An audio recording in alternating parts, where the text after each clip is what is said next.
UNRWA Commissioner General Philippe Lazzarini, thank you very much for joining us on UpFront. Thank you for having me. So just this week you stated that in Gaza no one is safe, no one is spared. Those are just emotive and powerful words. Can you just take us to Gaza, the day-to-day experiences of Palestinians there? What are you hearing from staff? Well, staff are daily struggling again to avoid to be killed by bombardment. They're struggling disease, they're struggling hunger. They are moved like pinballs because they're constantly under displacement order. As we know, Gaza has been also reduced into rubble, has been completely destroyed, and surviving has become a daily struggle for anyone in the Gaza Strip. You know that since the breakdown of the ceasefire, again, there have been more than 1,000 children who have been killed or injured, and this only in a few weeks. And Gaza has become a place where it's no land for anyone, for human being. On the 23rd of March, Israel shot and killed 15 Palestinian medics and rescue workers. Amongst them was an UNRWA staffer. We have learned that they were shot execution style, and one of them was found with hands and feet tied.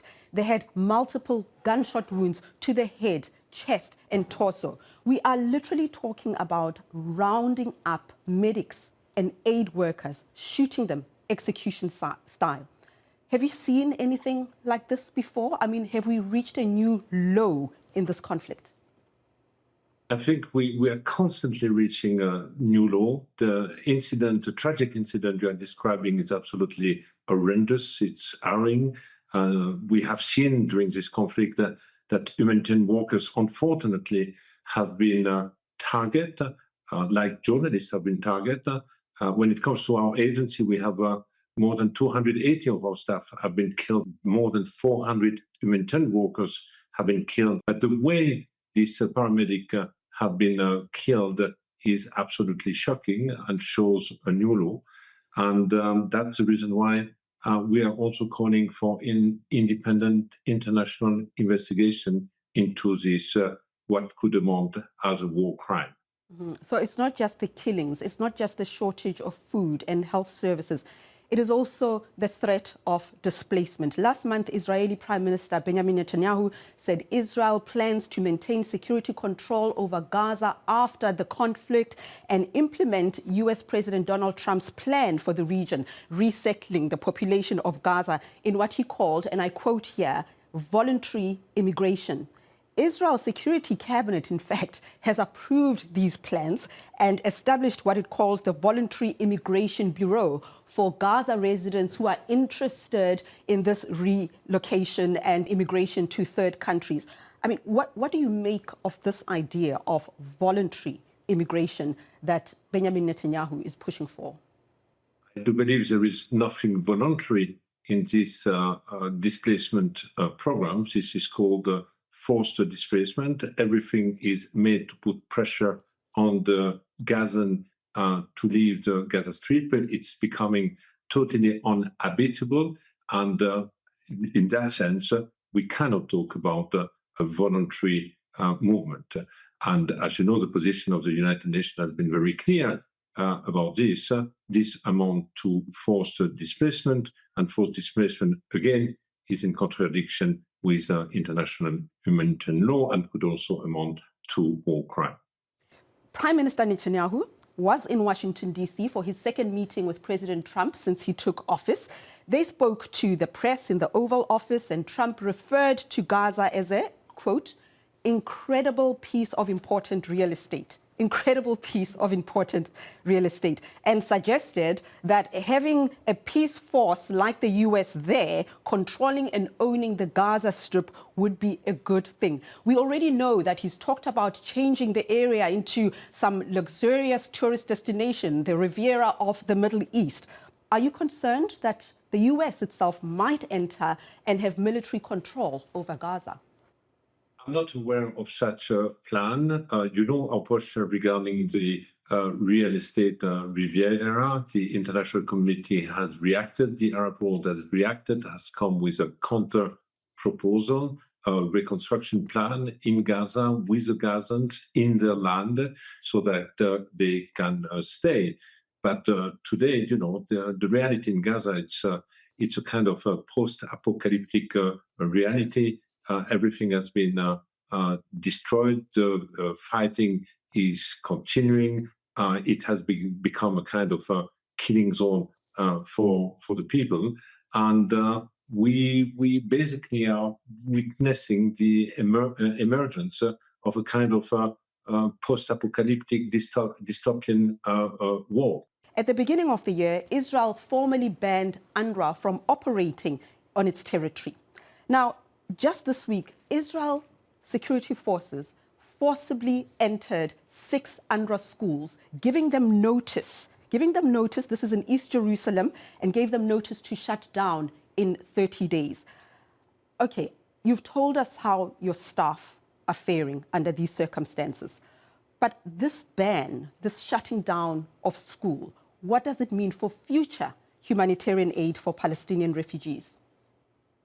First of all, we have to understand that the aim of Israel is to get rid of UNRWA, because by getting rid of the agency, there is a belief that they will strip the Palestinians from the refugee status. So there is a political motivation behind it, and UNRWA, in fact, has become, a collateral of this ongoing war. Now, we have a parliamentary law, the Knesset bill, which prevents the presence of UNRWA on the sovereign territory of Israel, and Israel considers occupied East Jerusalem as being part of Israel. So indeed, Israel is trying now to stop all the activities of UNRWA, and we have only in East Jerusalem about 1,000 girls and boys attending our school, and this last order means that they will most likely prevent these children to end their scholar education year. Let's talk about you and what you've experienced. You are the Commissioner General of UNRWA. You have been targeted as well, vilified by the Israeli government. In fact, when one Googles your name, the first result, I don't know if you knew that, the first result that comes up is a sponsored website by the Israeli government accusing you of making false statements regarding UNRWA's activities. They are basically implying that you yourself have not been honest and questioning your probity and integrity. They also accuse UNRWA as an entire agency of having links with Hamas. How do you think these kinds of tactics affect you and your organization? I mean, how do you respond to them? Well, these are tactics aiming at discrediting the agency, as discrediting the head of the agency, the Commissioner General, which is the function I'm occupying right now. And this is part of a broader propaganda from the State of Israel. Now, it is true that Israel has accused the agency that it has been infiltrated beyond repair by extremist groups, including the Hamas. We, as an agency, have always taken extremely seriously any of this allegation. We have always requested substantiated information so that we can investigate, which we did at the time there have been allegations that staff might have participated to the horrible massacre of October 7, and the conclusion of this investigation came out in July. But since Israel has continued to allege link between the organization, its staff, or the use of its premises with a terrorist organization, but has never gone beyond statement, has never provided, in fact, any substantial information allowing the agency to tackle this concern. I'm aware that we are not operating in a zero-risk environment. It's a far too divided type of environment and emotional, but as an agency, I can tell you that we are implementing a zero-tolerance policy, and we are certainly the agency being the most scrutinized and having the most robust internal oversight mechanism. So what happens next? The death toll is rising. Humanitarian aid cannot get in. Women and children are dying in huge, huge numbers. What must the world do? What is the next step? Well, the world needs to act. We need leadership. We need courage. We need to clearly tell Israel that the rule of war applies also to Israel, applies also to this war. And it is time that we go back to the basic. Respect international humanitarian law, lift the ceasefire, let humanitarian assistance reach the people. And beside that, with the resumption of the ceasefire, all the hostages should also be released. UNRWA Commissioner General Philippe Lazzarini, thank you very much for joining us on UpFront. Thank you.